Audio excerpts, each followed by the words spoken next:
Oramos pelos nossos irmãos de Cosme de Farias. Sabemos que toda a situação que está ocorrendo, Senhor, está debaixo da Tua soberania. Mas o Senhor sabe o quanto nós somos vulneráveis aos ataques. Por isso, fortalece cada irmão e irmã que está passando por esse momento de dificuldade, Senhor. Que seja também uma oportunidade de demonstração da nossa fé. Em um ambiente onde tantas igrejas estão presentes, que seja evidenciado aqueles que têm fé por meio das suas ações e palavras.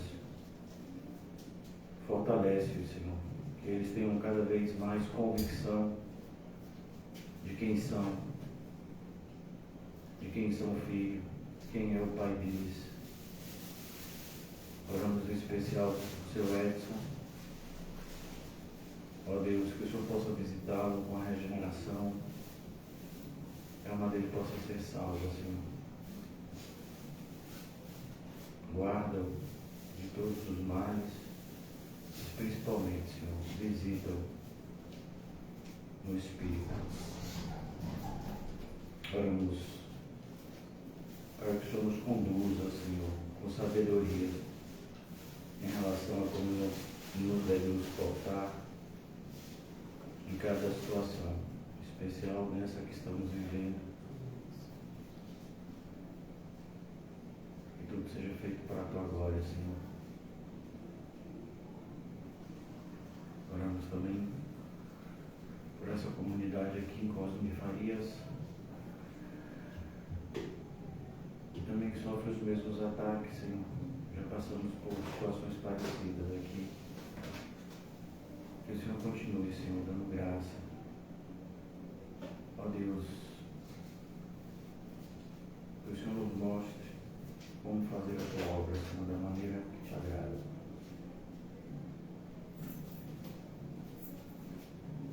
Ajuda-nos na compreensão clara, Senhor, da Tua vontade boa, perfeita e agradável. Livra-nos, Senhor, de todas as preocupações e que a nossa ocupação seja Te agradar e Te agradando.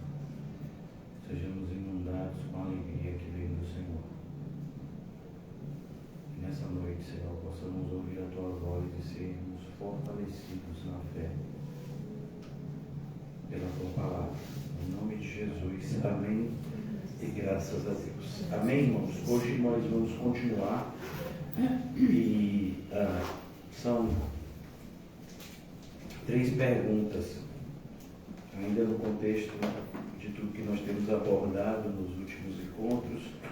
Vamos mais uma vez retomar a partir de Mateus capítulo 7, e eu queria falar com os irmãos nossa tentativa hoje de responder, essas 3 perguntas e concluir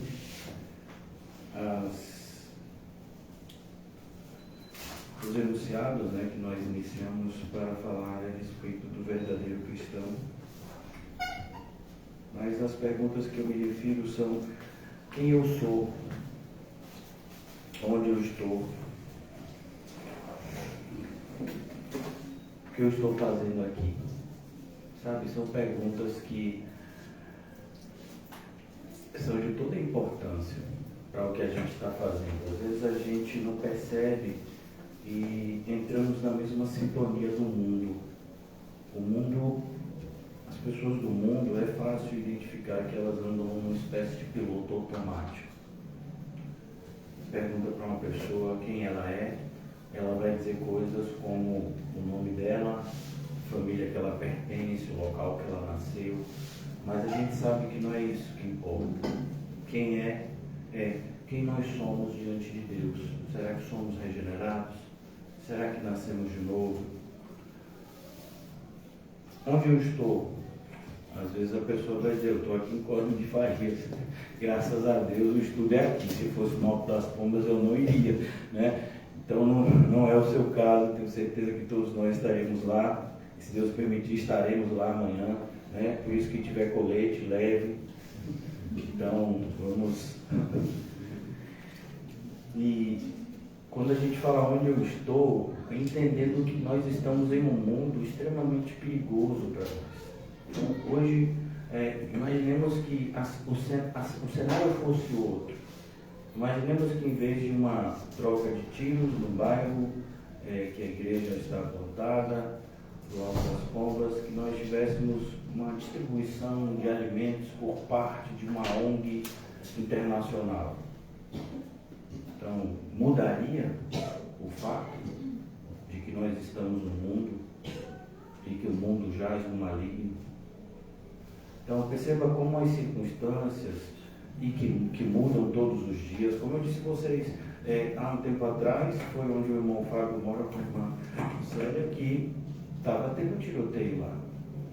O irmão Fábio chegou a contar um dia que vocês ficaram, em cima, não foi na rádio, orando.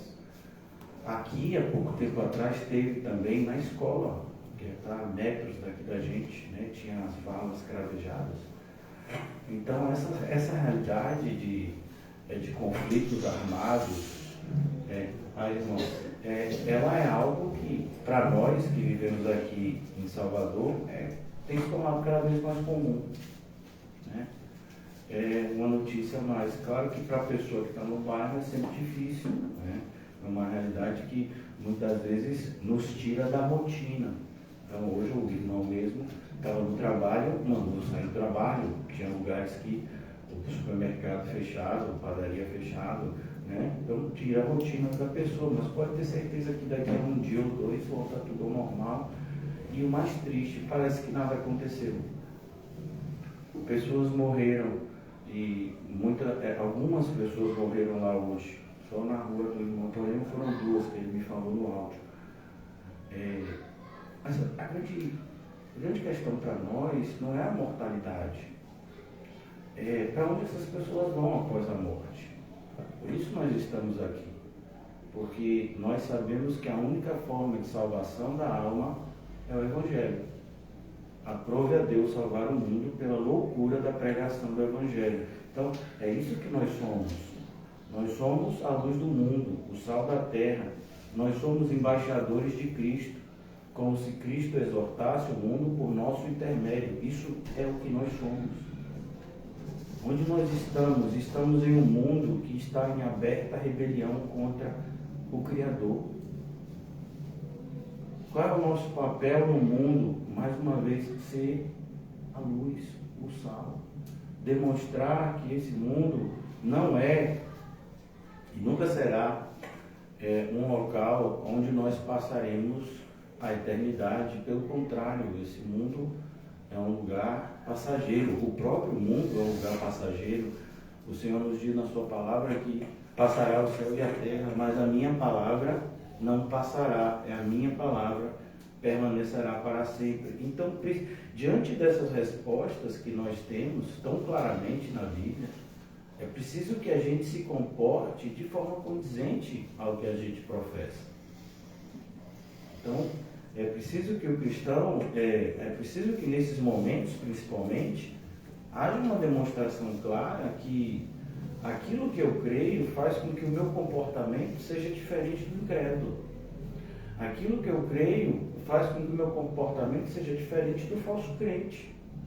Porque o falso crente não tem esperança. A esperança dele é falsa, como a gente já sabe. É um falso crente.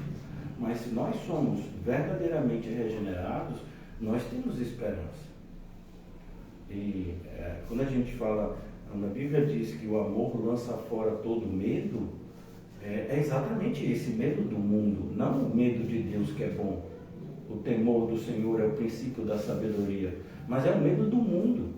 Se eu sei que Deus me ama, se hoje for meu último dia aqui na terra, independente de como vai ser minha morte, matada ou morrida, o meu estado, depois que eu deixar essa terra, vai ser infinitamente melhor do que o estado que eu estou vivendo agora. Então, é isso que cremos. É isso que pregamos. Mas será que é isso que vivemos? Essa é a questão. Então, é muito fácil, criticar a pregação do verdadeiro Evangelho. É muito fácil. dizer que o pastor prega coisas duras, que o pastor é insensível, que o pastor... Porque a grande maioria das pessoas não está preocupada com a alma de ninguém. Então, morreu tal pessoa, vamos orar pela família que está sofrendo. Sim, deixa eu ser insensível um pouquinho, se é para ser, você quer ficar com raiva de alguém, fique com raiva de mim. Porque eu vou ser sempre aquele que vai falar a verdade. Essas pessoas que perderam ente querido e aí vão sofrer 1, 2 dias. No terceiro dia provavelmente está todo mundo bebendo. No carnaval, pode ter certeza que vão sair no carnaval. Ninguém vai deixar de fazer as coisas que faz porque o ente querido morreu. É aqueles 2, 3 dias de tristeza e acabou. A grande maioria das vezes é assim. Uma exceção aqui e outra ali, mas a grande maioria das vezes é assim. A gente tem familiares aqui de pessoas presentes que é assim. Então, para que ficar nesse teatro? A gente vai entrar nesse teatro? Não, pelo contrário. A motivação é pregar o Evangelho. Entende? Porque o Senhor Jesus pregou, plantou a gente lá no Alto das Pombas. Ele sabia que as pessoas iriam morrer, ele sabia o que ia acontecer hoje, ele já sabia de tudo. E ele já havia nos instruído sobre isso. A gente teve uma ótima preparação durante o período da pandemia. Qual é a diferença de uma pessoa que morreu na pandemia para uma pessoa que morreu hoje, vítima de algum tiro? Nenhuma, morreu do mesmo jeito. Né? A diferença foi para onde? Se era crente, morreu na pandemia, morreu, foi para o céu. Hoje, se foi crente, se era crente, morreu hoje, foi para o céu. Pastor, mas quando você fala assim, parece uma coisa assim tão insensível. Irmão, mas é isso. A nossa sensibilidade não nos ajuda em nada. Pelo contrário, só faz a gente fazer escolhas ruins. Então, esses momentos de dificuldade, eles sempre servem como uma prova para que nós vejamos em que estágio nós estamos. Sabe, quando meus filhos entraram em uma escola nova, quando eles entraram no ensino, acho que é fundamental, na minha época chamava ginásio, foi feita uma avaliação de inglês. Por quê? Para ver se eles tinham um inglês que ia para o pessoal que já conhecia um pouco mais da língua inglesa, ou se ia para algo mais básico, de gente que não tem tanta familiaridade com a língua. Então, a prova eles chamavam prova de nivelamento. Língua na escola. Isso, prova de nivelamento. Então, o nível não era para eliminar, aquela prova não ia dar nota para ninguém. Pelo contrário, ia colocar a pessoa na turma que ela estava, que ela deveria, ser inserida para que ela pudesse aprender melhor. Então, quando nós nos examinamos, é por isso que lemos ontem em 1 Coríntios 11, de crente para crente, se nós nos examinássemos a nós mesmos, não precisaríamos ser disciplinados pelo Senhor. Se houvesse essa preocupação da gente, de estar sendo sincero com o nosso cristianismo, de não estar colocando panos quentes, de não estar colocando sujeira para debaixo do tapete. Não, será que não estou sendo crente? Não, preciso mudar muita coisa. E não é preciso mudar no sentido de que eu preciso mudar, 2024 vem aí. Não, eu preciso mudar agora, porque eu posso morrer hoje e se eu não estiver firme no Senhor, eu não vou para o céu. Então, a gente precisa entender isso. Eu queria, antes mesmo de ler aqui Mateus 7, eu queria convidar vocês, quem tiver com a Bíblia, quiser abrir, no Antigo Testamento, tem um profeta, um homem de Deus, chamado Ezequiel. O Senhor fala com Ezequiel o que ele faria com o seu povo, como ele iria tratar o povo, como ele iria trocar o coração do povo, fazendo o povo um novo povo, um povo com um novo coração. E é interessante que O Senhor diz que eu vou dar um coração de carne. E carne normalmente para a gente, né, é um coração ruim, né? Coração, não, no texto, coração de carne faz referência a um coração que tem vida, diferente de um coração sem vida, que é o coração de pedra. É Ezequiel 36. Ezequiel 36, a restauração de Israel. É muito interessante porque essa passagem ela é tão atual hoje como foi atual quando Ezequiel profetizou cerca de 500, 600 anos antes de Cristo, né? Veio a mim a palavra do Senhor, versículo 16 de Ezequiel 36. Filho do homem, quando os da casa de Israel habitavam na sua terra, eles a contaminaram. Por que essa fala? Porque Ezequiel é um profeta que profetiza no cativeiro. Então, você tem os profetas que profetizaram antes do exílio, os profetas pós-exílio, né? Ageu, Zacarias e Malaquias, e Ezequiel é um profeta que profetizou no exílio, aqueles 70 anos que o povo de Deus ficou sob o jugo da Babilônia. Filho do homem, quando os da casa de Israel habitavam na sua terra, eles a contaminaram com os seus caminhos e as suas ações, como a imundícia de uma mulher em sua menstruação, tal é o seu caminho perante mim. Derramei, pois, o meu furor sobre eles, por causa do sangue que derramaram sobre a terra, e por causa dos seus ídolos com o que a contaminaram. Eu vou ler de novo. Derramei, pois, o meu furor sobre eles. Você entendeu? Não é o diabo, não. É Deus. É Deus quem disciplina o seu povo. Versículo 19. Espalhei-os entre as nações e foram derramados pelas terras, segundo os seus caminhos, segundo os seus efeitos, segundo os seus feitos. Eu os julguei. Em chegando às nações para onde foram, profanaram o meu santo nome. Não aprenderam. Pois dele se dizia, são estes o povo do Senhor? Porém tiveram de sair da terra dele. Mas tive compaixão do meu santo nome. Deus teve compaixão do nome dele, que a casa de Israel profanou entre as nações para onde foi. Versículo 22. Dize, portanto, a casa de Israel, assim diz o Senhor Deus. Assim diz o Senhor Deus. Quando as coisas começarem a ficarem desesperadoras para você, saibam que Deus continua no mesmo lugar de quando as coisas não estavam desesperadoras. Não é por amor de vós que eu faço isto, não é, ó casa de Israel, mas pelo meu santo nome que profanaste entre as nações para onde fostes. É como a gente tem falado e as pessoas não gostam, né? Você pode não valorizar o nome de Deus, a casa de Deus, mas Deus valoriza. Deus dá muita importância para o que fazemos aqui e o que não fazemos. Versículo 23. Vindicarei santidade no meu grande nome, que foi profanado entre as nações. Você percebeu quantas vezes a palavra profanar está se repetindo? O que significa profanar? Significa ofender a santidade.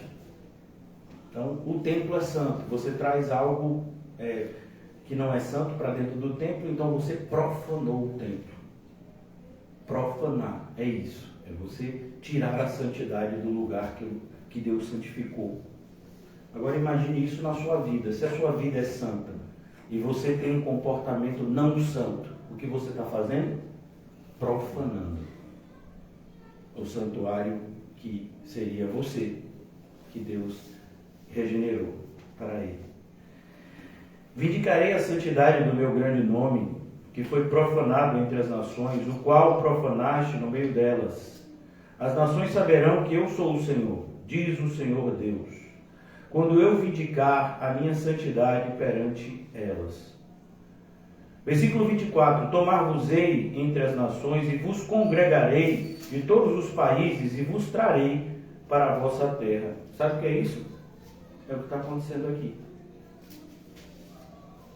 Então, olha a realidade. Pessoas de vários bairros, pessoas de histórias de vida diferentes, pessoas muitas vezes de uma realidade social diferente, e estamos aqui juntos como irmãos.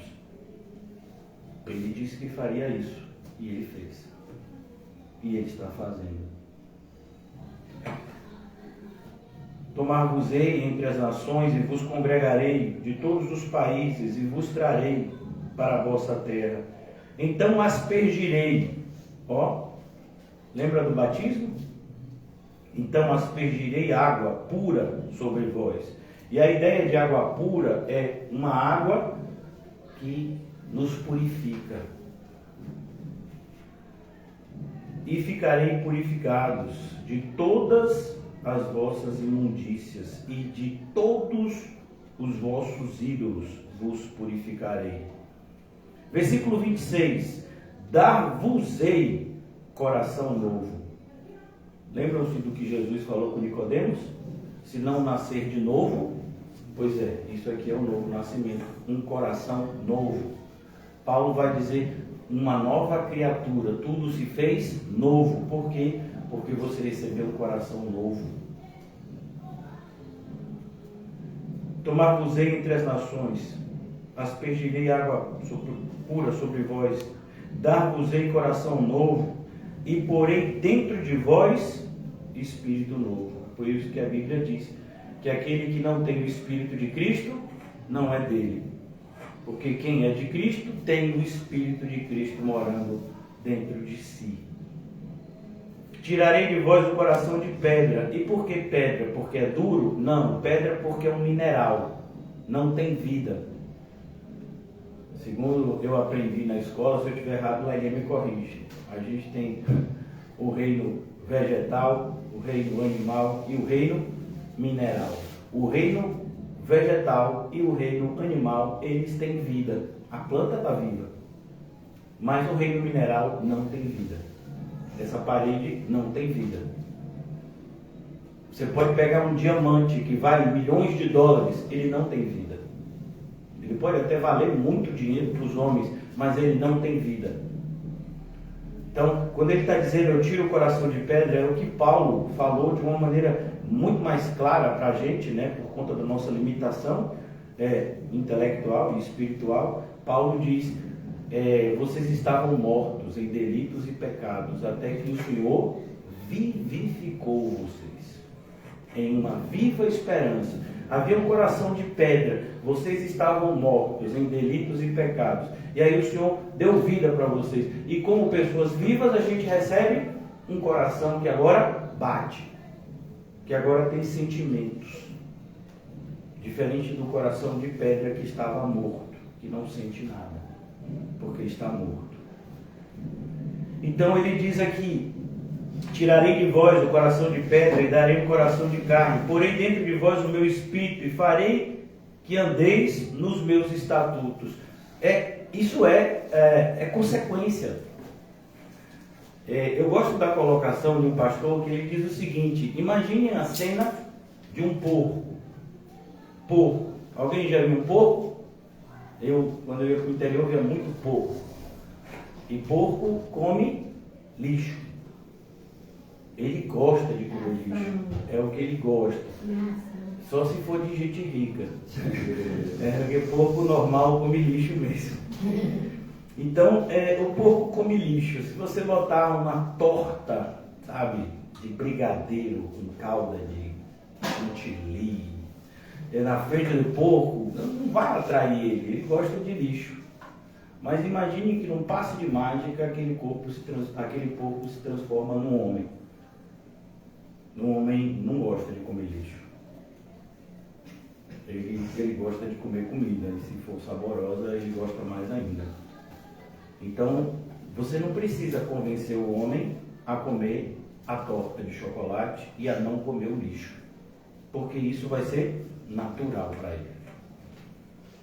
A natureza dele mudou. Ele não é mais porco, agora ele é um ser humano. Então, como ser humano, ele vai desejar viver a forma de um ser humano, comendo comidas que um ser humano comeria, e não o que o porco comeria. Então, quando o Senhor coloca um coração novo na gente, a gente tem agora outros sentimentos.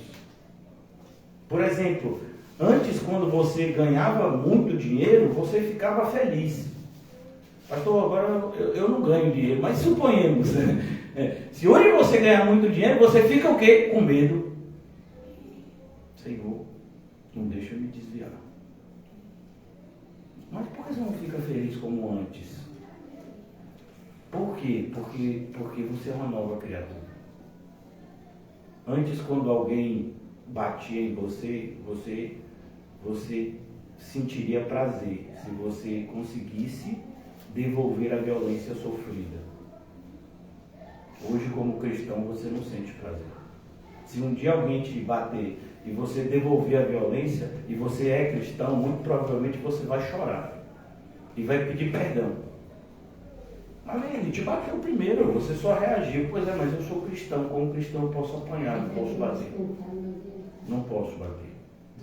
Então, quando a gente observa ter um coração, é exatamente isso. Você agora tem um coração novo. As suas sensações são outras.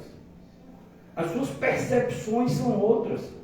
A maneira como você se enxerga, a maneira como você enxerga o mundo, a maneira como você se relaciona com Deus, é tudo novo. Antes você era religioso, agora não, agora você é espiritual. Antes você vivia para a carne, agora não, agora você vive para o espírito. Então é preciso que a gente entenda que não adianta um cristianismo de fachada. Porque senão a gente se vê em momentos como que a gente está vivenciando e o desespero é igual ao do incrédulo. Absurdo isso. É um absurdo isso. Pastor, é que o senhor está sendo muito insensível. Não, eu estou sendo pastor. Eu fui chamado ao Senhor para falar a verdade. Então, quando a gente observa esse texto aqui, o texto que a gente está lendo, sabe? Tira a trave do teu olho para depois você chegar lá e tirar o argueiro do olho do irmão. É isso. Eu tenho que tirar a trave do meu olho. Eu sou crente. Eu digo para todo mundo que eu sou crente. Eu digo para todo mundo que eu creio em Deus. Eu digo para todo mundo que o céu é maravilhoso e que daqui a pouco a gente vai estar lá. Será? Será que a gente vai estar lá mesmo? Então, é importante essa provocação, né? E é uma provocação mesmo, em relação a gente se examinar. Porque não se engane, o grupo de gente que é salva sempre foi muito reduzido. Sabe, você pega o livro de Daniel, aí você vê milhares de israelitas sendo escravizados e está todo mundo lá na Babilônia. Eu fico assim, impactado, porque ninguém pensa nisso, né? Pelo menos assim, a maioria não fala sobre isso. Mas tem milhares de israelitas vivendo lá no meio dos babilônicos, ou dos babilônios, como você queira.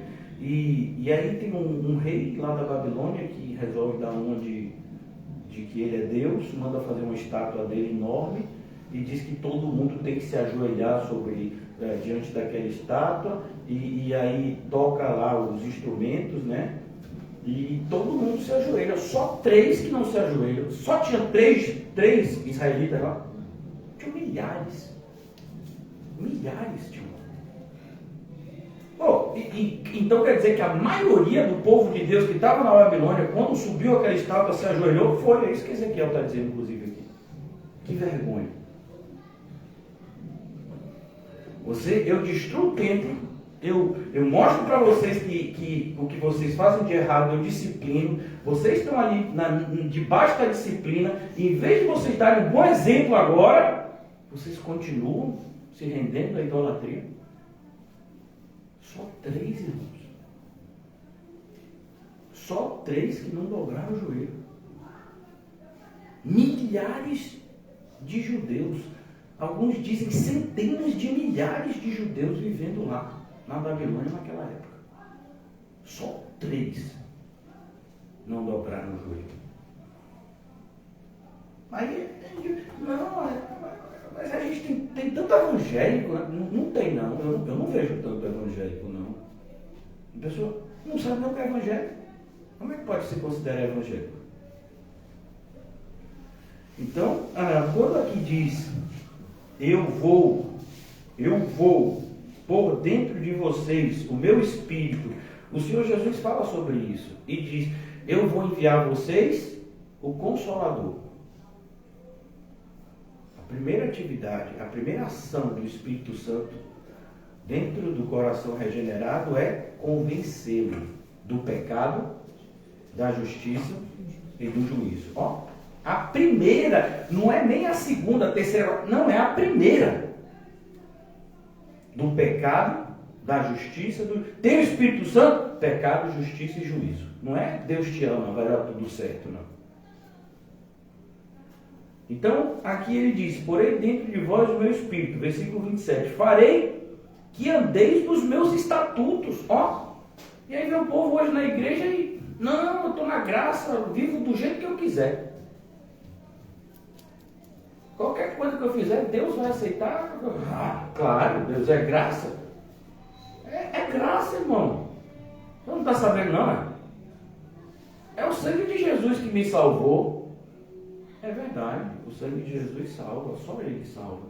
Nenhuma das nossas obras é capaz de nos salvar. Mas assim, se o sangue de Jesus te salvou, tem que ter evidências. Então, é isso que o diabo gosta muito. O diabo gosta muito de uma palavra chamada confusão. E confusão não é só quando 2 pessoas estão discutindo. Essa é a confusão mais comum. Não, confusão é justamente quando você está diante de uma cena que você não sabe explicar. Confusão. Então, imagine estar todo mundo aqui na igreja, todo mundo falando ao mesmo tempo. Eu, a irmãzinha, outro ali, outro ali. É o quê? Entre alguém, uma confusão. Ninguém ouve ninguém. Aí a gente vê lá em 1 de Coríntios, a igreja de Cristo tem uma marca, ordem e decência. É o contrário de confusão. Confusão, tudo que não está em ordem e não tem decência, é confusão. E as pessoas preferem viver em confusão do que em ordem e decência. Aonde? Dentro da igreja. Não quer ter pastor, não quer ter organização, não, é tudo... Né? Do jeito que der. Não é do jeito que der. Tem que ter muita responsabilidade. E a palavra é essa, responsabilidade. Porque muito mais perigoso do que o policial que entra em uma zona de guerra é o crente. Porque o crente não entra numa zona de guerra, ele está vivendo em uma zona de guerra. O policial, ele entrou nessa zona de guerra hoje, trocou tiro, deu o horário, voltou para casa. Antes disso passou no quartel, tirou a farda, foi para casa, vai descansar. Trabalha, se eu não me engano, 12 por 36, é isso, gente? Pronto, trabalhou, 36, pronto. E o crente? Não, o crente é crente hoje? Agora. Quando é que vai ter intervalo na luta? Não tem. Você vai dormir e dormindo você está lutando contra a sua carne. Satanás pode até dar um aleveio. E a sua carne? Nunca. E o mundo te pressionando o tempo todo. Sabe uma das palavras que mais a gente vê o dedo do mal no mundo? É metas. Metas. Você tem que ter metas, você tem que atingir metas. Você não tem metas? Não, eu tenho metas cristãs. Não, tem que ter metas. Não. Quanto é que você vai ganhar esse mês? Quanto é que você vai conseguir juntar esse ano? Então, tudo meta. Você tem que ter meta. O mundo é sempre assim. Daqui a um ano eu vou trocar a televisão. Daqui a um ano eu vou trocar não sei o quê. Daqui a um ano eu vou pintar metas. Independente de quem tem muito, de quem tem pouco, sempre tem meta, irmão.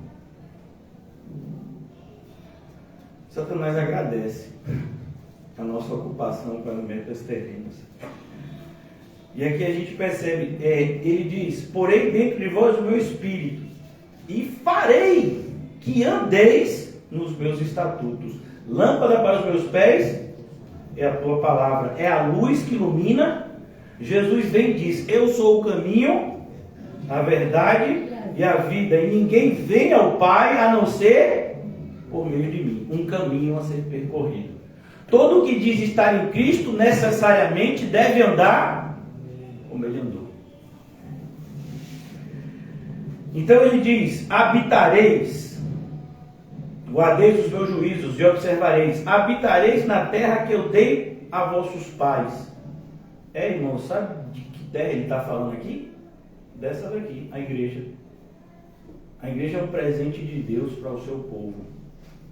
Para que mesmo aqui na terra corrompida, nós tenhamos um local santo para nos congregar.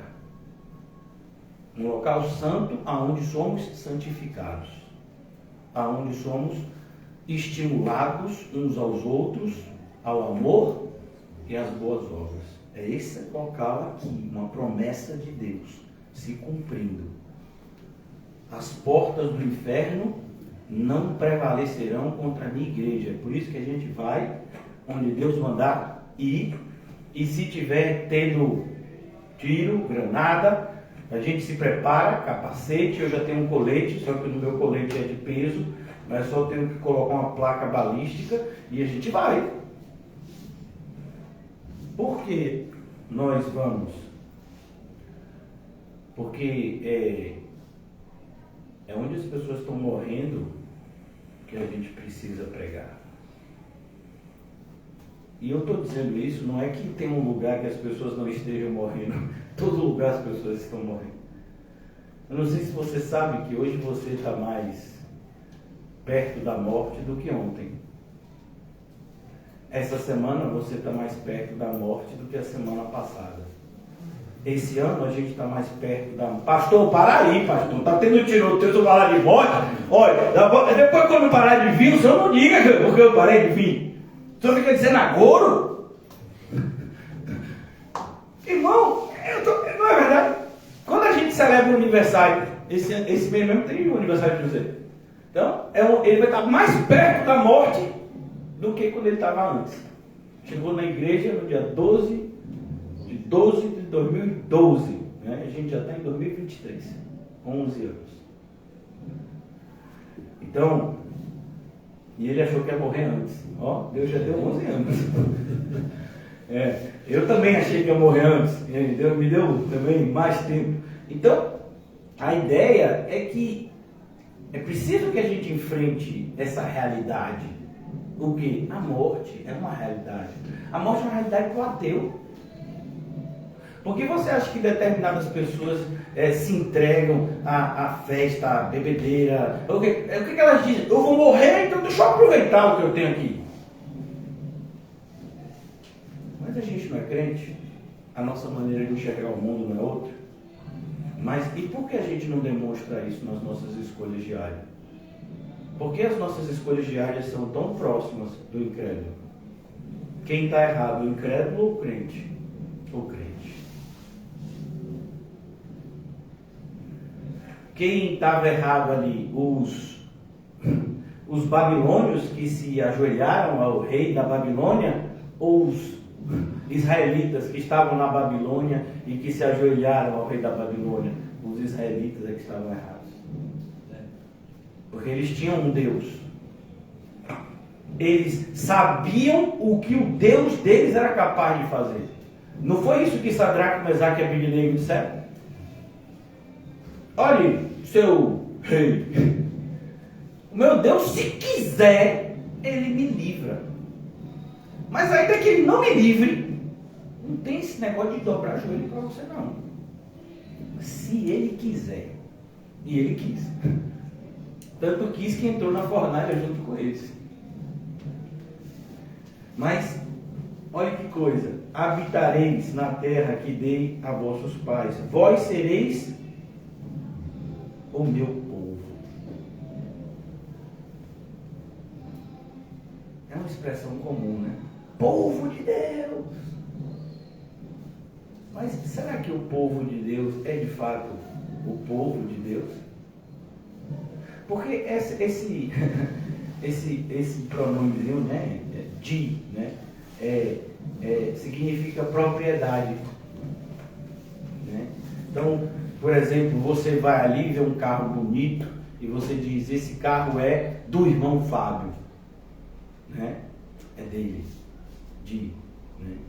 Tem o carro de José que está aqui do lado. É um lugar muito bom, o pessoal gosta de ir, os cachorros gostam, fazer um xixizinho, né? Mas, de falar isso, o povo de Deus, o povo que é propriedade de Deus. E será que a gente é mesmo? Então aqui ele diz, dar-vos-ei, porém dentro de vós o meu espírito, farei com que andeis nos meus estatutos, guardeis os meus juízos, observeis, habitareis a terra que eu dei aos vossos pais, vós sereis o meu povo, e eu serei o vosso Deus. Livrar-vos-ei de todas as vossas imundícias. Perceba que Deus está muito mais preocupado, Deus não se preocupa, eu estou usando, né, um antropomorfismo, né?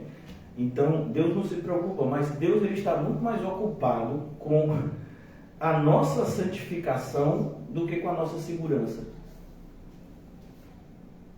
É muito mais importante para Deus que eu e você sejamos santos do que eu e você venhamos a nos sentir seguros. Por quê? Porque em Cristo a gente está sempre seguro. Quer morramos, quer vivamos, somos do Senhor. Mas a gente nem sempre se sente seguro, sim ou não? Não é? Vamos imaginar, eu particularmente não gosto de altura. Então, eu estou evangelizando num prédio bem alto. Vai ser difícil para mim, né? Mas Deus não está aqui com você, tá? Eu não me sinto seguro, não me sinto à vontade num lugar alto. Eu não me sinto, isso não significa que eu não esteja, eu estou, porque em Cristo a gente está sempre seguro. Aquele que habita no esconderijo do Altíssimo, habita. Então aqui ele diz, olha, eu vou te livrar das vossas imundícias, farei vir o trigo e multiplicarei, e não trarei fome sobre vós. Olha que coisa maravilhosa, abundância de alimento. Versículo 30, multiplicarei o fruto das árvores e a novidade do campo. Novidade do campo é isso mesmo, você plantar. Lembra-se que Jesus diz uma 30, uma 60, uma 100, a novidade. Você planta uma semente e aquela semente dá 30, e aquela semente dá 60, e a colheita perfeita é 1 para 100. É isso aqui que ele está falando. E a novidade do campo, para que jamais recebais o opróbrio da fome entre as nações. Então vos lembrarei dos vossos maus caminhos. Quando as coisas vão bem, a gente lembra o quanto a gente é mau e não merece que Deus seja bom conosco, mas Ele é bom e aí a gente se alegra. Mas a gente não merece a bondade de Deus, nem um segundo. Por nada que façamos, a gente merece a bondade dele. E todo crente, ele tem essa marca de um arrependimento cada vez mais profundo. Um homem que vivia num padrão de santidade maior do que a gente talvez imagine, chamado Jonathan Edwards, ele dizia: às vezes eu preciso me arrepender do meu arrependimento, que é tão superficial. E a gente percebe na igreja pessoas às vezes querendo justificar pecado. Não é nem arrependimento superficial, é falta de arrependimento mesmo. E ainda se levantando contra a pregação que chama ao arrependimento. Não é uma loucura isso? É uma loucura isso. Mas é assim quando o coração ainda é de pedra, não é de carne. Multiplicarei o fruto. Versículo 31. Então vos lembrarei dos vossos maus caminhos e dos vossos feitos que não foram bons. Olha que coisa, a gente não bota nada para debaixo do tapete. Jesus morreu pelos meus pecados, mas eu não esqueço dos meus pecados. E não esqueço dos meus pecados por dois motivos. Primeiro, para que a graça de Deus esteja sempre diante de mim, me fazendo o homem mais grato do mundo. E segundo, para que eu não venha cair nos mesmos pecados. Posso cair nos mesmos pecados? Claro que posso. É só eu não vigiar e melhorar. Então, que coisa. Você vai se lembrar. E aqui, irmãos, tereis nojo. Não é dos outros, não. De vós mesmos. Isso é tirar a trave do olho. Tereis nojo de vós mesmos. Fiel esta palavra e digna de toda aceitação, que Jesus Cristo veio ao mundo salvar pecadores, dos quais eu sou o maior. Apóstolo Paulo. Então ele diz: então vos lembrarei, tereis nojo de vós mesmos por causa das vossas iniquidades e das vossas abominações. É para a gente viver uma vida santa, irmãos. É para a gente, exalar santidade. E exalar mesmo, no sentido de aroma. Como o apóstolo Paulo fala em 2 aos Coríntios, nós é que temos o bom perfume de Cristo. Cheiro de vida para alguns, cheiro de morte para outros. Um perfume. O perfume você não vê, você sente. Então, o irmão que não veio hoje, perfumista, ele entrava no ambiente, às vezes ele nem entrava, dava 100 metros de distância, tem alguém chegando. Como você sabe que essa pessoa chega? Pelo cheiro. O perfume é dessa pessoa, eu sei, é aquele perfume que ficou no fundinho da geladeira. Ele está geladinho. Não pode botar em blusa branca, irmão Fábio, só em blusa preta, no nome do irmão José, porque em blusa branca mancha, mas é bênção. Pode ser. Viu? Depois José tem o áudio até hoje. Versículo 32. Não é por amor de vós, para a gente não se sentir mimado, que fique bem entendido. Olha que coisa, fique bem entendido. Não é você que é especial, não. Eu que escolhi fazer de você especial. Por causa do meu nome. Que fique bem entendido que eu faço isso, diz o Senhor Deus. Envergonhai-vos. A gente se envergonha. Às vezes a gente não compreende, a gente nem... É como outro crente de verdade, George Miller, ele dizia, depois de ler a Bíblia quase 200 vezes, ele dizia: eu sinto que eu estou arranhando a superfície desse livro. E gente que não leu a Bíblia uma vez, às vezes acha que é o maior mestre teólogo que essa terra já viu. Então, aqui ele diz: olha, envergonhai-vos e confundi-vos por causa dos vossos caminhos. Envergonhai-vos. Você sente vergonha das coisas que... E Spurgeon dizia isso. Sabe quando uma pessoa disser que você é bem ruim, você é pior do que o que ela está dizendo. Você é muito pior do que ela está dizendo. Tá vendo? Então, você é pior, mas se arrependa. Então, envergonhai-vos, confundi-vos por causa dos vossos caminhos, ó casa de Israel. Sabe, irmãos, o cristão verdadeiro, e como eu dizia para vocês, quando Jesus conta a parábola do fariseu e do publicano que sobem para o templo, para orar numa hora igual, às vezes a gente fica assim: o fariseu miserável, fica olhando para o outro. Não, bom é o publicano, bate no peito e diz: sou pecador. Não é o fato dele admitir que é pecador. É preciso que você entenda que o contexto não é só confessar, é confessar e deixar. Ele deixou aquilo lá no templo. Ele saiu do templo uma outra pessoa. Ele saiu do templo convicto de que a vida dele deveria ser outra. Igual a mulher que foi pega em flagrante adultério. Jesus não está normalizando o adultério. Não. Ele disse para ela, vá e não peques mais. A mulher imoral que havia tido 5 maridos e que vivia com um que não era o seu marido, Jesus não normalizou essa situação dela. Pelo contrário, Jesus expôs.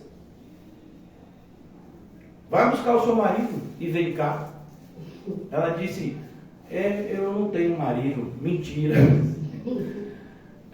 Ela tinha tido 5 maridos. E Jesus disse, de fato, você teve 5 maridos e está vivendo com um que não é o seu marido. Quando essa mulher voltou para a tribo, o que foi que ela disse para a aldeia dela? Ele me falou tudo que eu tenho feito. Sabe? Não foi que ele adivinhou RG e CPF, não. Ele não disse para ela, vejo uma bolsa de ouro, eu vejo chaves de triunfo no seu futuro. Ele não fez essas profetadas de hoje, não. Ele revelou o pecado que ela estava escondendo. O pecado que ela não abandonava. E ela sai daquele encontro com Jesus uma outra pessoa.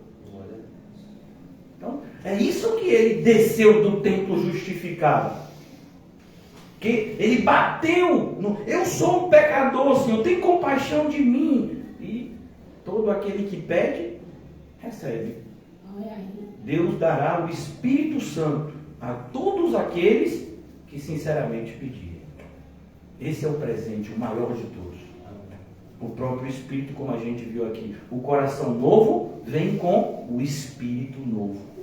O Espírito que é mais poderoso do que o Espírito que age por meio do mundo. Por isso que somos mais do que vencedores.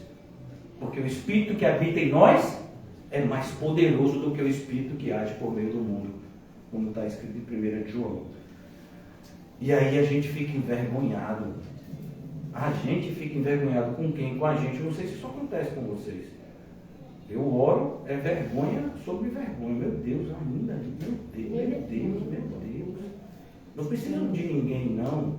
É eu mesmo, assim, sabe? O Espírito Santo mostrando, Senhor, ainda assim, com medo de morrer. Meu Deus, eu ainda tenho medo de morrer. Meu Deus, eu não podia. Não, a essa altura. Depois de tanta coisa que a gente já passou, a gente é eu e o Espírito Santo, né? E tanta coisa, ainda ficar com medo de algumas coisas, porque eu fiquei, irmãos, né? Eu tive 2 policiais com arma em minha cabeça enquanto eu dormia. Essa cena me perseguiu durante alguns dias, né? Isso tem pouco tempo, né? Tem menos de poucos meses, mas essa cena me perseguiu durante alguns dias. No apartamento que eu estava morando, às vezes eu acordava no meio da noite com barulho, achando que era alguém que estava invadindo, porque não foram ladrões, foram policiais, acompanhados de um oficial de justiça, e estavam lá fazendo uma grande injustiça. Então você fica imaginando o que é que eles não podem fazer, né? Mas aí é que cai a ficha. Não, tudo é Deus está no controle de tudo. Por isso que hoje eu posso dormir em paz. Então, mas durante os primeiros dias foram difíceis para mim. Os primeiros dias foram difíceis para mim, né? Então, isso me envergonhou. Falei, não, como é que eu não posso? Como é que eu não estou dormindo direito? E eu tenho Deus. Como é que eu vou ficar com receio de como minhas filhas vão ficar porque eu não posso mais me aproximar delas em determinados ambientes? Não, tudo é Deus é sempre Deus. E eu estava dizendo isso para quem? Para mim, pregando para mim. Envergonhado com a minha própria postura, diante de uma dificuldade que eu enfrentei. Então, envergonhados, o Espírito Santo faz isso, irmão. Ele não faz isso para constranger a gente, no sentido de abater. Não, é no sentido de dizer, e aí, vamos lá? Vamos lá. Oxe, não sabia? Não, vamos, adianta. E é maravilhoso, né? Porque aquele que fala, garante. Se ele disse que é para eu ir, eu posso ir. Porque ele falou para eu ir. E se ele falou, nada vai impedir que a vontade dele aconteça. Qualquer dúvida, pergunte para Jó. Nenhum dos seus planos, Senhor, poderá ser frustrado. Nem que, sabe, é interessante esses criminosos de hoje, né? Eles costumam querer colocar medo na população, né? Ó, a gente está chegando para matar e para morrer. É interessante que na hora de morrer, ninguém quer morrer. A maioria deles é, não me mate, não me mate, não me mate antes de ser morto. Né? Porque a maioria das pessoas só tem coragem quando estão com uma arma na mão, ou quando estão em um ambiente que eles numericamente são superiores, né, aos que se opõem a ele. Mas a verdadeira coragem é o homem que entende que ele, com Deus, é a maioria. Isso é a verdadeira coragem. A gente vê isso, por exemplo, no profeta Elias. Cadê Elias? Cadê os... Não, sou eu aqui. E aí, ó, pare com tudo, viu? E Deus vai mandar fechar o céu só quando eu falar que vai chover de novo. E ele vai embora e ninguém toca nele. De um exército inteiro lá. Jesus, o Sinédrio manda os guardas lá, né? Da armada até a casa que ele está, o chefe da guarda. Baixa não. A gente vai pegar você preso, você vai ter que dar explicação pro Sinédrio. Não, manda dizer lá o povo lá que eu não vou não. Ainda não é chegada a minha hora. E o chefe da guarda volta com medo. O Sinédrio fala, cadê Jesus? Tu não lembra você buscar Jesus? Mas ninguém falou comigo daquele jeito não. Eu não peguei, nem encostei nele. Né? Então, tudo está na ordem. Então, se encostou é porque ele mandou encostar. Então, fique quieto. Assim diz o Senhor Deus, versículo 33.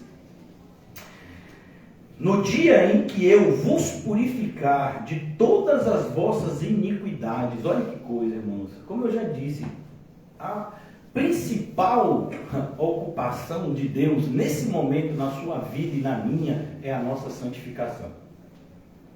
E Jesus orou por nós nesse sentido. Pai, santifica-os na verdade. A tua palavra é a verdade. Porque o próprio Senhor nos ensinou que sem santificação nós não temos contato com Ele. Sem santificação ninguém jamais verá o Senhor. E não é uma novidade, isso vem desde o pai Abraão. Abraão, seja santo, porque eu, seu Deus, sou santo. Assim diz o Senhor Deus, no dia em que eu vos purificar de todas as vossas iniquidades, então farei que sejam habitadas as cidades e sejam edificadas os lugares desertos. Por isso é importante que a gente entenda, se Deus não mandar você reconstruir, não reconstrua. Exemplo, Jericó. O Senhor disse, quando destruiu Jericó, lá na época de Josué ainda, não construa mais essa cidade, porque eu não quero essa cidade, é uma cidade ímpia, eu que destruí os muros dela, não edifique. Toda vez que edificar Jericó, eu vou destruir. E foi assim mesmo. Edificaram várias vezes, e o Senhor destruiu. Em vão edifica a casa aqueles que edificam se o Senhor não estiver lá.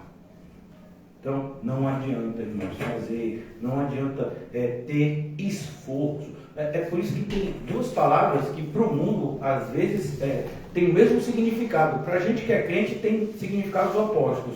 Obstinação e perseverança. Obstinação é aquele que continua seguindo o caminho errado, mesmo depois de ser repreendido centenas de vezes por Deus. Perseverança é aquele que continua seguindo o caminho certo, mesmo diante das maiores dificuldades. Parece a mesma coisa, né? Continua, mesmo diante de... Não, mas aí você está continuando, mesmo diante de Deus está procurando corrigir. E aqui, mesmo diante do mundo se opor e das dificuldades se levantarem. Então, são caminhos diferentes. Para o mundo parece que é a mesma palavra. Não é. Assim diz o Senhor Deus, no dia em que eu vos purificar de todas as vossas iniquidades, então farei com que sejam habitadas cidades e sejam edificados lugares desertos. Na hora que Ele quiser, Ele faz. A gente fica tão preocupado em fazer quando a nossa maior preocupação ou maior ocupação, né, deveria ser mais do que fazer, ser. Eu e você temos que ser antes de fazer. A gente tem que ser de Deus antes de trabalhar para Deus. Eu tenho que ser um servo de Deus antes de fazer um serviço, de prestar um serviço para Ele. Então aqui ele continua: lavrar-se-á a terra deserta, em vez de estar desolada aos olhos de todos os que passam. Lavrar é justamente a terra que parecia um grande deserto, ela vai ter ela vai se tornar uma terra fecunda, uma terra onde você planta e germina, né? Disse: esta terra desolada ficou como o jardim do Éden. Olha que expressão maravilhosa, irmão. O jardim do Éden. Esse é um jardim incomparável. Por quê? Porque foi o que Deus fez. É a terra que Deus de fato planejou. Lá no comecinho de Gênesis, colocou Adão e Eva para morarem lá. E eles foram expulsos exatamente porque pecaram. Não foram mais encontrados dignos de morarem lá. E o Senhor disse: a terra vai ficar tão boa que vai ser comparável ao Éden, ao jardim do Éden. As cidades desertas, desoladas e em ruínas estão agora fortificadas e habitadas. Por quê? Porque se Deus protege, está protegido. Se Deus manda habitar em um lugar, Ele garante a habitação. De maneira que até na morte a gente vence. Então as nações que tiverem restado ao redor de vós saberão que eu, o Senhor, reedifiquei as cidades destruídas e replantei o que estava abandonado. Eu, o Senhor, o disse e o farei. Percebe? Farei que foi possível. Eu o farei. Não, Deus é o Deus do impossível. Fique tranquilo. Assim diz o Senhor Deus: ainda nisto permitirei que seja eu solicitado pela casa de Israel, que lhe multiplique eu os homens como um rebanho. Os homens. Por que os homens, irmãos? A ideia de responsabilidade. Eram os homens que iam para a guerra. Os homens. Como um rebanho de santos. De quê? Os homens vão ser o quê? Santos. Às vezes eu percebo pessoas dizendo assim: porque as mulheres da igreja estão dando péssimo testemunho, é verdade. E os homens? Como estão o testemunho dos homens? Porque, assim, não é aliviando para as irmãs que estão aqui, não. Não. Mas a gente que é homem tem uma responsabilidade maior. O padrão de santidade da gente é maior. A exigência é maior.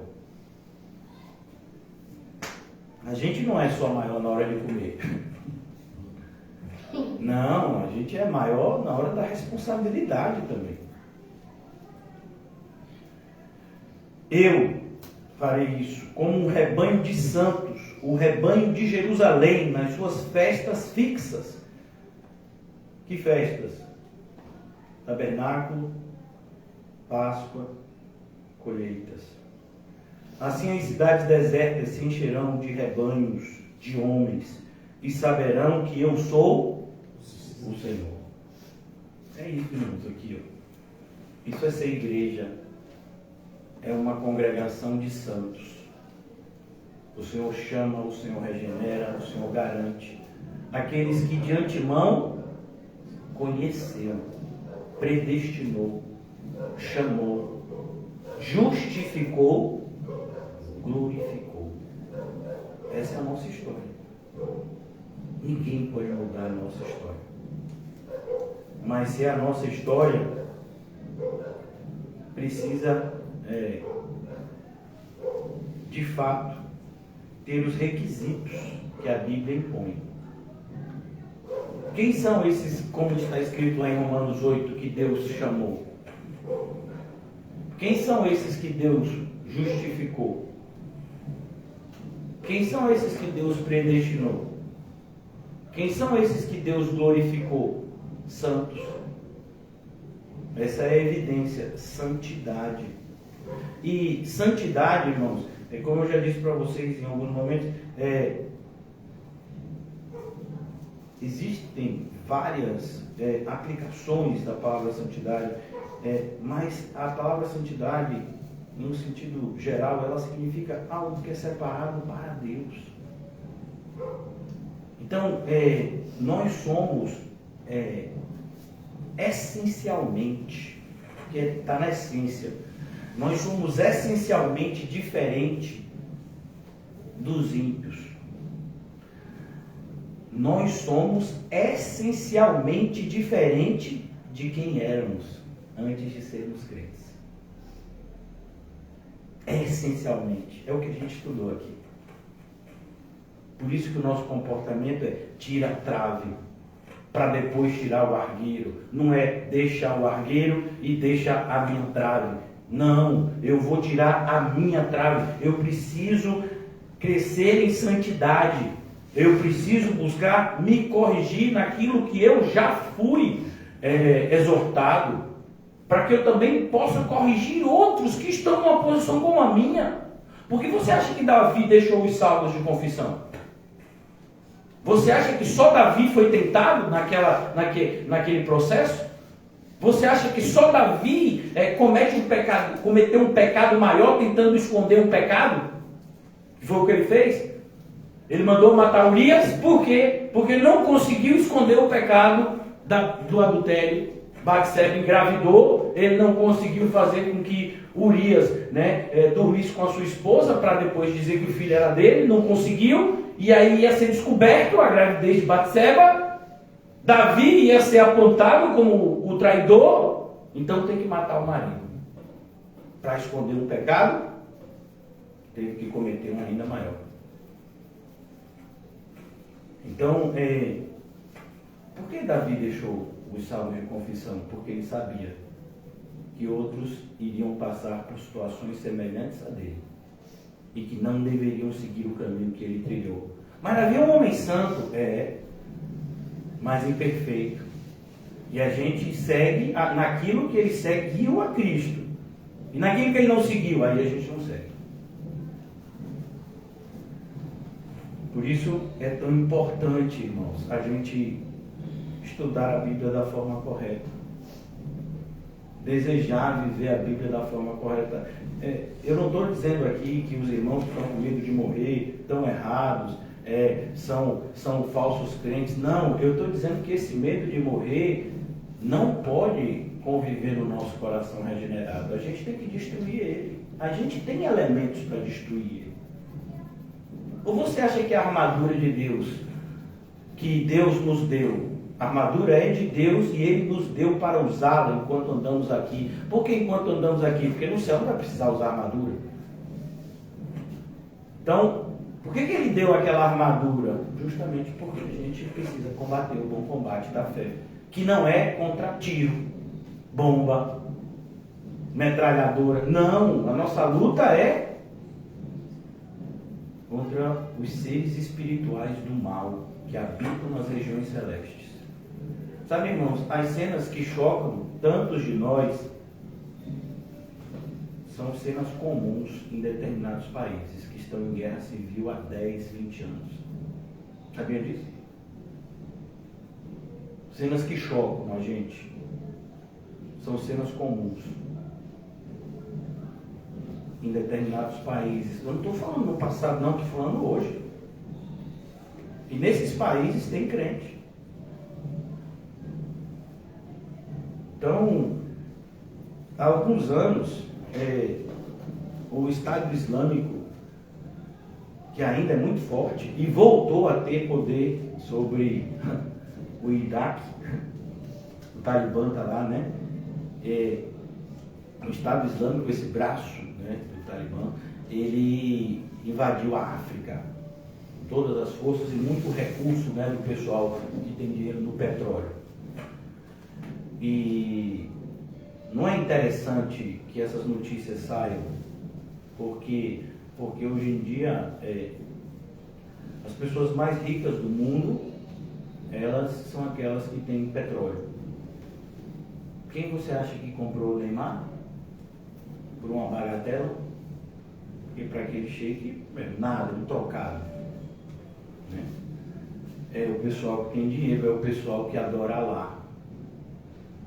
E aí eles invadiram, né, com todas as forças, todos os recursos a África. E o continente africano, as igrejas humildes, elas eram massacradas semanalmente.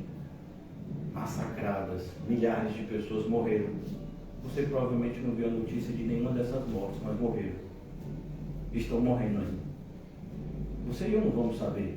A gente não está lá e ninguém vai noticiar isso. Vão noticiar a guerra da Ucrânia. Mas a morte das pessoas lá na África, por quem segue o movimento islâmico, ninguém vai noticiar. Mas está acontecendo mesmo assim. E por que eu estou falando isso? Porque se aquele pessoal morre daquele jeito e vai para o céu, a gente aqui vai para o céu de forma diferente? Qualquer coisa a gente fica com medo? Qualquer coisa a gente retrocede? A gente dá uma parada? Vamos imaginar, por exemplo, no meu caso, né? Uma das acusações que eu recebi, que quase eu fui preso, foi essa mesma, que eu estava usando o púlpito para ofender pessoas e denegrir. Falaram isso diante do Poder Judiciário, falaram isso numa delegacia, e eu tive que prestar esclarecimentos. Então eu poderia dizer, então eu vou pregar mais, já não recebo, já não tenho, já não me dá, né, nenhum tipo de retorno material, e ainda está me dando problemas nesse nível. Ô irmãos, me perdoe aí, eu vou passar um tempo assim de reflexão. Esse ano eu não prego mais, talvez, se Deus permitir, em 2024 a gente volte a ter reuniões. Por enquanto vocês ficam pegando os vídeos que tem no YouTube antigo e ficam repetindo, tá certo? Quem quiser congregar em outras igrejas, fica à vontade. Se eu voltar a pregar novamente, em 2024 eu pego o contato de vocês no Zap e mando um Zap para vocês, tá bom?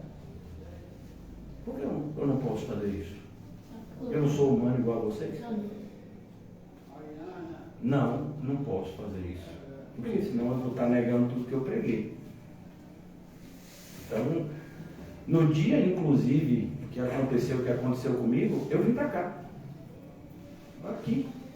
E a maioria das pessoas nem soube o que aconteceu, só depois no final que eu voltei. Por quê? Eu sou especial? Não sou não. É porque assim tem que viver.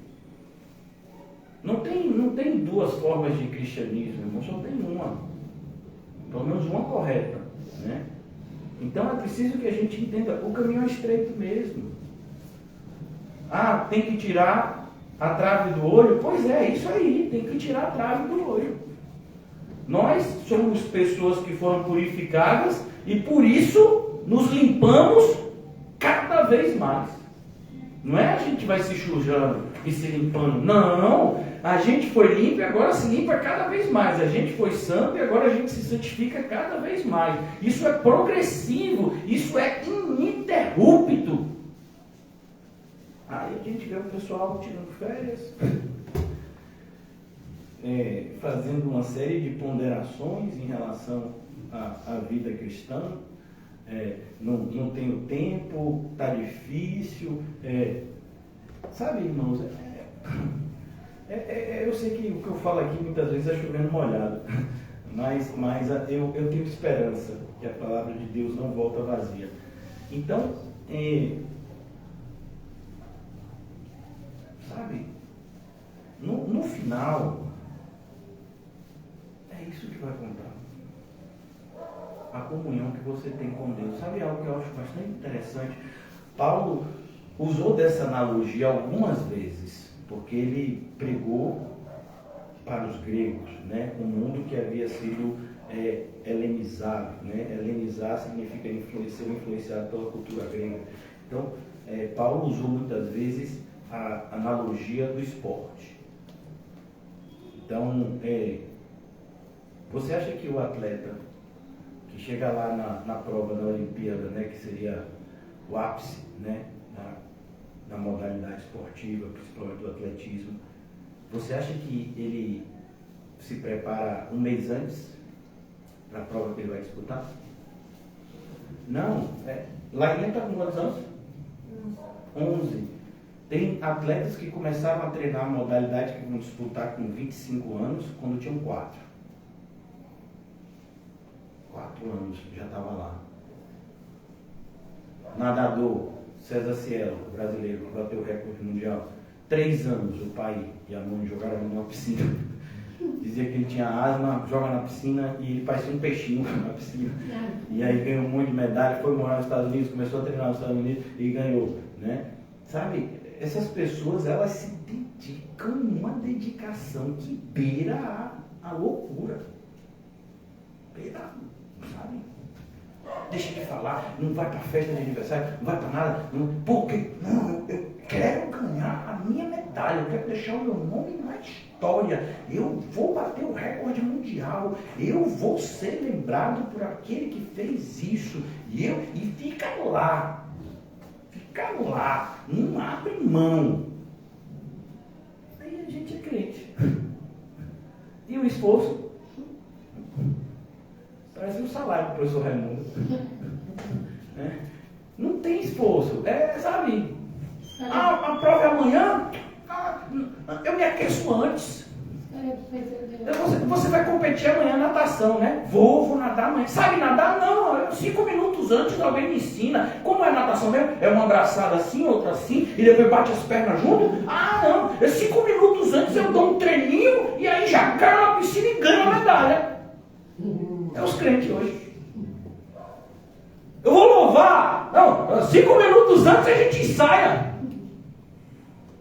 Eu vou pregar. Não, eu pego qualquer coisa aqui, dou uma olhada no comentário bíblico, faço alguma coisa. Eu vou fazer, vai dar certo. Jesus é comigo, varão.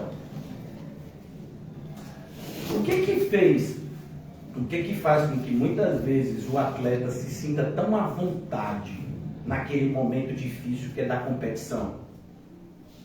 É porque aquele momento difícil da competição não é novo para ele. Aí você vai dizer, pastor, para de falar essas coisas, fale da Bíblia. Eu estou falando da Bíblia, você que não está ouvindo. Sabe quando Davi foi matar Golias? Ele já tinha matado um urso e um leão. Ele já sabia o que era lutar com pessoas muito mais fortes. E Davi não era nem um homem feito, ainda era garoto. Quando ele matou o urso, você já imaginou um urso? Um adolescente matando um urso para defender as ovelhas que ele cuidava do seu pai. E não bastasse, veio o rei das selvas, o leão. Ele matou também. Teve esse negócio de Davi correr em cima de uma árvore e ficar lá esperando o leão escolher uma das ovelhas para matar e depois ir embora. Meu pai, você não sabe, com um livramento hoje. Eu vi o leão vindo de lá, corri, fiquei numa moitinha, ele comeu umas 2 ovelhas, foi embora. Aí eu peguei o que sobrou e está aqui, viu? Por que ele não fez isso? Você vê que a gente falaria assim, né? Tive um livramento, vi o leão de longe e fui me esconder. Não, ele enfrentou o urso e o leão. Aí quando chegou o Golias, todo mundo com medo. Não tem medo não, vamos lá.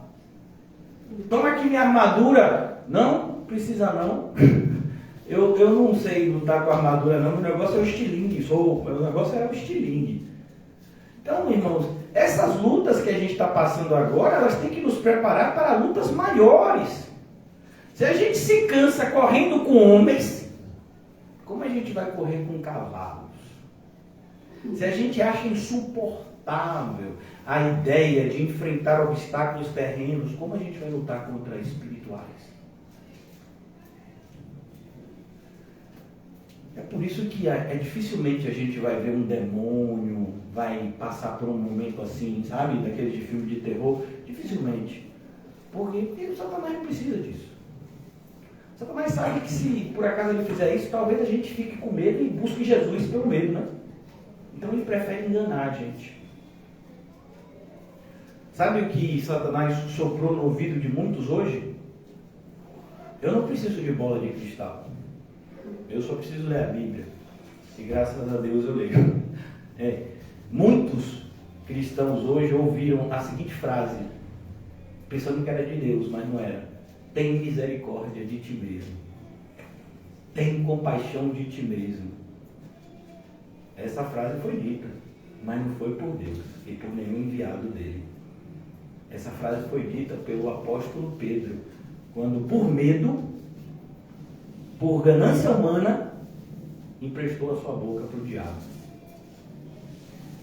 Imagine a gente virando para o irmão que está passando por um momento de dificuldade e diz: de fato, tem compaixão de ti mesmo. Fica bem escondidinho. Não dá um pio, sabe? O negócio é, segurança em primeiro lugar. Não sei disso.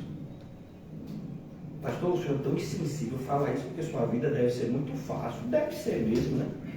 Como eu disse para vocês, deve ser muito tranquila. Então, não, irmão, eu estou falando isso porque estou na Bíblia, né? E se eu mesmo não estiver praticando, eu também estaria errado. Quem foi que disse: tem compaixão de ti mesmo, Jesus? Quem foi? Está lá em Mateus 16. Quem foi? Pedro. E Jesus disse o que para Pedro depois dessa frase? Para trás de mim, Satanás. Porque não cogita das coisas de Deus, e sim das dos homens. Como é que os ímpios estão olhando essa invasão por uma organização criminosa em um bairro da nossa cidade? Como algo meramente humano. Como é que os crentes estão olhando? Também da mesma forma. Agora vê se pode. Não pode. Não pode. É espiritual. É espiritual, irmãos. As pessoas que morreram hoje, se você acredita mesmo no que está sendo pregado aqui, as pessoas que morreram hoje trocando tiro com a polícia, elas foram para o inferno. Elas estão num sofrimento indescritível. E não é só aí, porque você podia passar um sofrimento indescritível e acabar. O problema do inferno é que não acaba o sofrimento. Não é como o purgatório que não existe, né? Mas os católicos inventaram. Você sofre muito durante um período, depois passa. Depois que você purgar, daí o nome purgatório, os pecados que Cristo não purgou, aí você purga. E aí você vai. Não tem isso. Morreu, é céu ou inferno. Hoje, quem morreu, seja por tiro, seja aquele que morreu no hospital, numa mesa de cirurgia, aquele que estava ontem mesmo, não foi um ator famoso, atravessou a rua e foi atropelado, não foi? E depois, eu não vi, né? Mas me disseram que ele estava correndo na rua, muito provavelmente debaixo, ele devia estar, né? Com influência de alguma substância, né? E o motorista não tinha culpa nenhuma. O motorista trabalhando. A pessoa tentando, pagar suas contas. Aí vem um louco, atravessa a rua, estão querendo baixar a velocidade. Agora, se fosse um seu Edson da vida, eu nunca vi querendo baixar a velocidade de onde seu Edson foi atropelado. Ninguém nem sabe que ele foi atropelado. Ele ficou entre a vida e a morte. Mas esse é um ator famoso, conhece pessoas famosas, a própria irmã é famosa, a família é rica, fizeram um exame toxicológico no motorista e deu socorro, parou, fez tudo. E a cena, mostrou que ele é que veio igual um louco, não tinha como o motorista prever aquela loucura, a pessoa sai pela frente. Agora, se não tem aquela câmera, imagine a vida desse homem, pela irresponsabilidade de um louco. Esse é o mundo que a gente vive. Mas Deus tem sempre a câmera dele. Deus está sempre vendo quem é que é o certo e quem é que é o errado. E não é uma questão de ponto de vista, como alguns dizem, né? Não, mas isso é um ponto de vista. Não! Tem certo e tem errado. 2 mais 2 é 4. Mas eu quero que seja 5. Problema seu, é 4. Amém. Não tem, é 4. Luz é luz e treva é treva. Não, mas para mim luz é uma coisa, treva e luz elas são amigas. Não, só se for para você. Aquele que criou como coisas opostas. Tanto que deu nome para um de dia e para outro de noite.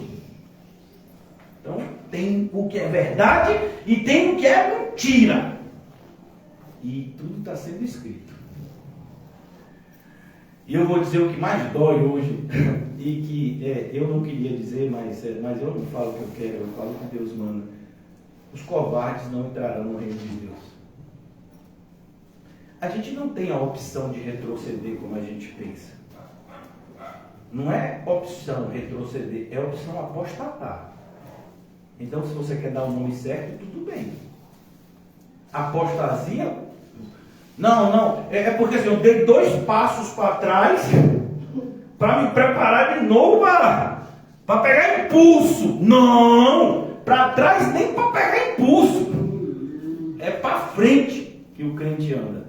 Corramos com perseverança a carreira que nos está proposta, olhando firmemente para o autor e consumador da nossa fé. Por que eu tinha que pregar isso hoje? Porque é hoje. Porque tinha que ser hoje. Porque por mais que eu ame e amo, e Deus sabe que eu amo, ama e fala a verdade. Quem ama e não fala a verdade é porque não ama. Estamos passando por uma situação perigosa? Estamos. Tem algum momento que o mundo não é perigoso? Percebeu?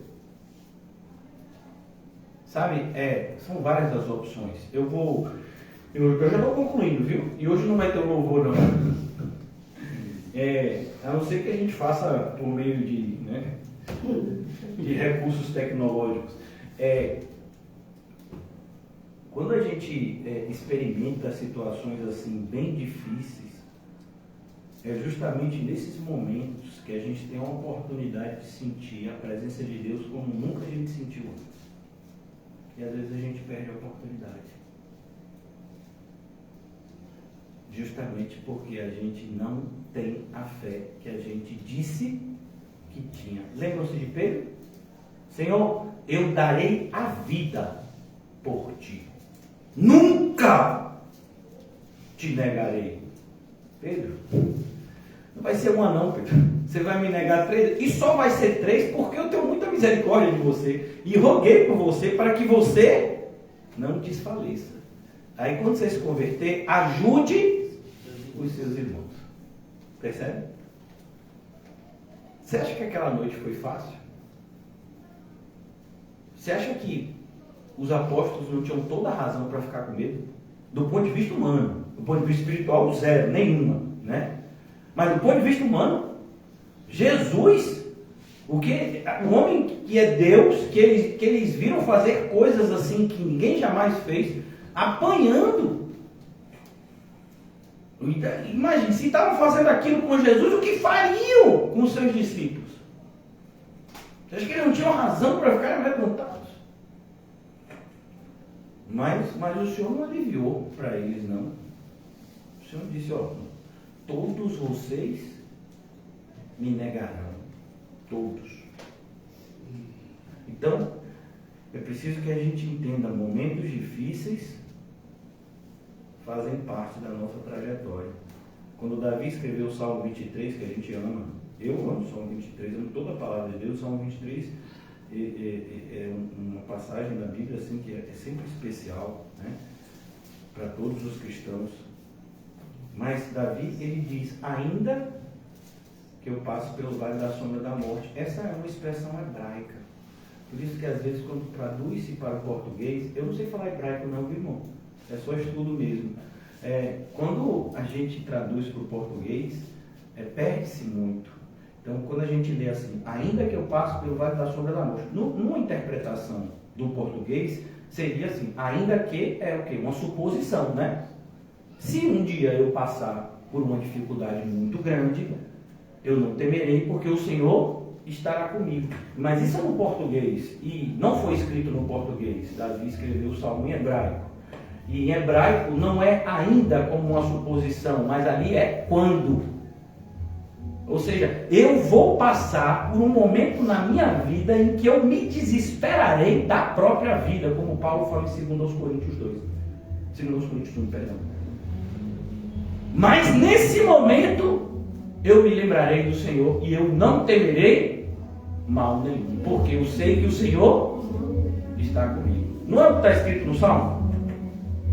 Então, quando a gente enfrentar momentos difíceis, irmãos, é naquele momento que a gente está tendo a oportunidade de dizer para todos: eu tenho um Deus que me escolheu desde antes da fundação do mundo, que enviou o seu Filho como propiciação por mim.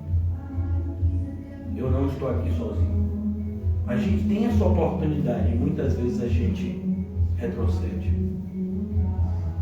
A gente deixa de dar o testemunho poderoso que Policarpo deu, por exemplo. Policarpo, todo mundo tentou, todo mundo, mesmo até crente tentou, né? Ô Policarpo, dá uma aliviada aí, Policarpo. Você dá uma negada aqui e amanhã você volta a pregar. Os soldados que foram prender Policarpo viram que ele era uma pessoa assim de uma índole tão boa, porque o mundo não sabe o que é bom e ruim, né? O mundo tem valores morais que podem ser mudados, né, ao seu bel prazer. Então o mundo olhou para o Policarpo, os soldados perversos que foram prender Policarpo. Você é um velho de gente boa. Como é que você morrer, rapaz? É só você acender um incenso lá para a céu e acabou. O próprio juiz lá que estava decretando a morte dele disse: é só você negar aqui o seu Deus, o seu Jesus, e eu deixo você viver. Não. Como eu posso negar aquele que há 86 anos tem me amado e cuidado de mim? O senhor de 86 anos foi amarrado numa estaca, um monte de madeira, e fizeram dele uma fogueira viva. Mas sabe o que ele disse para o que condenou ele? Você vai me condenar um fogo, né? Que vai me queimar por alguns minutos e eu não sentirei nada mais. Vou sentir a dor sim, enquanto eu estiver sendo queimado. Mas depois vai passar, não vou sentir mais nada. Agora tem um fogo reservado para aqueles que não amam ao Senhor Jesus. Esse fogo sim vai arder para sempre. Esse fogo é que você deveria temer. Percebe, irmãos? É assim que o cristão enxerga as coisas. Ciente de que o que a gente fala e prega não são palavras vazias, como muitas vezes o mundo nos acusa. Não, é o que a gente acredita. E quando a gente tem a oportunidade de demonstrar, a gente não perde a oportunidade. A gente vai lá e demonstra. A gente vai lá e diz: Senhor, me ajuda, na minha força aqui eu vou correr. Eu não fico aqui, eu corro, eu envergonho o teu nome. Mas no Senhor eu posso todas as coisas, porque o Senhor me dá na força. Que seja assim, irmãos. Né? Amanhã, se a gente estiver vivo, vai ter culto lá. E vai ser no mesmo horário. Né? Eu pretendo estar lá. Né? E o Senhor nos ajude a permanecer com um testemunho fiel, a demonstrar amor pelos que estão passando dificuldade, mas não um amor que incentiva as pessoas no erro, mas um amor que traz as pessoas para o que é certo e que incentiva elas a fazer o que é certo, mostrando que se você é crente, o Espírito Santo de Deus vai te dar poder. E não é esse poder de pular, gritar, girar, não, que nessas horas eu não vejo ninguém pulando, gritando, girando na frente de uma metralhadora. Cadê o povo que grita? Que chega no hospital e começa a gritar? Por que não grita na frente lá? Percebe que é tudo encenação? Não, crente é crente, e demonstra que é crente na hora que precisa demonstrar que é crente. O que vier, veio. Você não tem medo? Eu tenho. Claro que eu tenho. Mas a minha fé é maior. Graças a Deus. O crente não é aquele que não tem medo, ele tem. Lembram-se da carne que milita contra o espírito? Pois é, o medo está lá na carne. Glória a Deus. Corre. Corre logo. Não fica não. A carne está lá. E o Espírito está lá. O Senhor sempre nos conduz em triunfo. Se o Senhor é por nós, quem será contra nós? Isso é o Espírito. E a gente dá ouvido para o pastor, não sei. Fale de novo aí para ver se eu me empolgo. Fala mais um pouquinho assim de coisa espiritual para ver se eu me empolgo.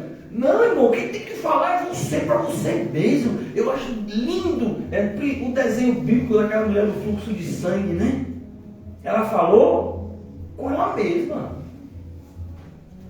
Se eu apenas tocar na orla do manto dele, eu sei. Foi ela e ela lá. Negócio pegando. O médico olhou e disse: não tem dinheiro, não tem remédio. Lá morrer pra lá. E aí ela não tinha mais nada. Eu vou pra quem? Eu disse: Jesus, mas não posso sair de casa, eu estou impura. Não, eu vou rastejando e eu vou pegar na orla do manto dele. A orla do manto é o que a gente chamaria de bainha da calça, né? A parte mais baixa da roupa. E se eu tocar, eu serei curada. É tão lindo, né? Porque Jesus está no meio, a multidão está apertando Jesus, aí ela toca de fato na orla do manto. E ele ela tocou na orla do manto, ela foi curada. E aí já se levantou outra mulher. Aí Jesus para. Alguém me tocou. Quem foi que falou? Pedro. Pedro, é sempre ele, né? Mas Jesus, olha, a gente está aqui no espremido.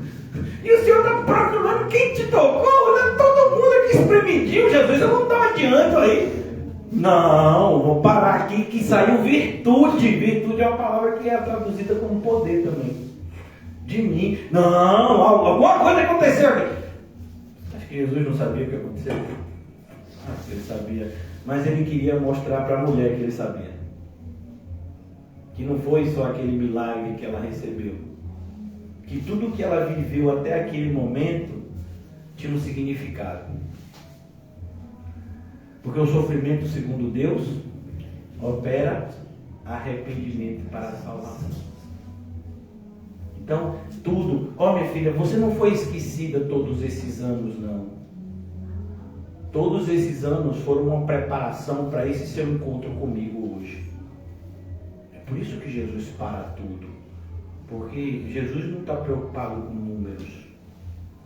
Lembram-se do que eu já falei? Aos que de antemão conheceu. Ele conheceu essa senhora muito antes dela nascer. Dela ter ficado doente. Dela gastar todo o dinheiro dela procurando uma cura. Ela fala, quem foi que enviou, né? Para ela falar com ela mesma, foi para ela dizer, ainda que ele. Aí quando chega o momento, ele está lá e fala, não sou eu mesmo aqui, salva. Glória a Deus. Não vamos perder o momento, irmão. Está lá você, não pode estar pegando. Aquele medo, você olha assim, rapaz, esse Golias, só Davi mesmo para dar nesse Golias. Eu estou aqui para correr, então, como diriam os mais, né? Vamos usar uma linguagem crente. Eu estou aqui pela misericórdia, né? Não! É crente. Você é crente. E eu tenho que acabar. Lembre-se de onde Jesus te tirou. Sabe, eu não sei como é a experiência de cada um de vocês, mas alguns de vocês eu sei, né? Muitos, assim como eu, a gente, quando foi chamado para Cristo, passamos por eventos antes da nossa conversão que deixaram claro para nós a proximidade da morte, no meu caso, por exemplo, né? Situações perigosas. Eu fiquei pensando, um negócio penoso. Aí tinha gente que dizia, realmente, ele tinha que ir para Cristo, porque com ele só Cristo mesmo. Mas, irmão, todos pecaram. Destituídos estão da glória de Deus. Precisamos ser reconciliados gratuitamente pela sua graça. Não foi só o sofrimento que nos trouxe aqui, não. O sofrimento foi só um dos ingredientes que o nosso Deus usou. Glória a Deus pelo sofrimento. Então, Pessoas podem sofrer mais até do que a gente e nunca se achegarem a Cristo. É Cristo quem chama eficazmente. E o que eu quero concluir aqui nessa noite, a última coisa que eu queria falar com vocês é: lembre-se de onde Deus te tirou. Tão importante a gente saber de onde Deus nos tirou, independente do tempo que você tem de crente. No meu caso, minha regeneração, ela tem quase 13 anos. Mas eu me lembro de onde Ele me tirou. Eu me lembro de um dia estar num culto, e essa foi uma das cenas assim mais marcantes da minha vida. Isso vai fazer quase 14 anos. Eu chorei tanto que fez uma poça no chão. Eu nunca achei que isso seria possível. Até aquele momento eu não achava que isso seria possível. Uma pessoa chorar tanto que fazer uma poça no chão. Se alguém me dissesse, eu diria que isso era mentira. Mas eu vi que isso aconteceu. Eu não chorei porque minha vida estava difícil, não. Eu chorei porque meu pecado me incomodava demais. A maneira como eu vivia antes era algo assim que, depois que o Senhor me regenerou, me dava nojo, sabe? Me fazia sentir vergonha, me fazia acordar de noite. Não é com medo do diabo, não, nem de filme de terror. Parei de ter medo de filme de terror. Era mesmo de mim, da capacidade do mal que eu podia fazer. Então, é isso que de fato nos faz enxergar as coisas como de fato elas são. Sabe, não para de tentar pintar as coisas de cor de rosa. Não, é difícil mesmo. As coisas são difíceis. Ser crente é difícil. Lutar contra o pecado é muito difícil. Perseverar todos os dias na fé cristã é muito difícil. A grande probabilidade é retroceder. Se a gente não está retrocedendo, é porque o poder de Deus tem sido muito grande na nossa vida. É tudo difícil mesmo. A maioria das pessoas é pedrada. A maioria das pessoas vai tentar pisar na gente. É assim, irmão. Não tem outro caminho. Tem que parar com esse negócio de tentar mudar, sabe, a cena, como se a gente é uma geração do Photoshop. Então ninguém quer enfrentar a realidade do espelho. Não gosto da minha papada, então tira no Photoshop e tira. Meu rosto é meio arredondado demais, então aqui está uma filada. Por isso que às vezes você encontra a pessoa, né, que disse que você conheceu na internet. A pessoa passa por você: oi, quem é você? A pessoa não tem nada a ver com a foto que postou. Né? Então, sabe, você tem que saber quem você é. Clara. Para que você possa andar em verdade. Né? Não se colocar em situações que você não tem condição de estar. Saber como enfrentar. Saber como vivenciar os momentos. Isso só é possível para quem se conhece a luz de Cristo. Tira a trave. Para tirar a trave, você tem que se olhar no espelho, você tem que ver lá, está sujo, está incomodando. Tenho que tirar isso da minha vida. Não posso mais viver me enganando. Porque eu não estou aqui para isso. Eu tenho uma função que é de levar o evangelho que salva, ajudar outras pessoas, tirando o cisco do olho delas. Eu preciso, mas antes eu tenho que me tratar. É urgente isso. E a gente está tendo a oportunidade de falar sobre isso. Que o Senhor nos ajude a enfrentar esse momento de uma maneira que seja benéfica para a nossa alma. Ó Deus, nos ajuda. Começar de mim, Senhor, a enfrentar a realidade de quem somos, para que possamos abraçar o arrependimento verdadeiro e a santificação sem a qual ninguém verá o Senhor. Que a nossa vida, Senhor, seja uma evidência clara do Teu poder em transformar pecadores em homens e mulheres arrependidos que vivem uma nova vida e demonstram para esse mundo em trevas que a luz ainda existe e existirá para sempre. As trevas é que se dispersarão. Ajuda-nos, Senhor, a perseverar como luz. Que não venhamos a permitir, Senhor, nenhum tipo de engano, nenhum tipo de auto-engano. Que não venhamos a ser coniventes, permissivos conosco, mas que venhamos a trilhar esse caminho de crescimento espiritual, esse caminho de esforço espiritual, para que fique bem claro que nós valorizamos tudo que de Ti recebemos, Senhor. O que temos hoje não é, nunca foi, nunca será fruto de esforço nosso. Mas se recebemos da Tua graça, há uma batalha constante que evidencia que nós somos os filhos da graça, os alvos da Tua misericórdia, feitos novas criaturas, como uma demonstração do Teu poder para salvar. Ó Senhor, ajuda-nos a viver como de fato devemos. Em nome de Jesus. Amém? E graças a Deus. Amém, irmãos? Deus saúde a todos vocês e nos leve em paz, cheios da segurança que só vem dele. Amém.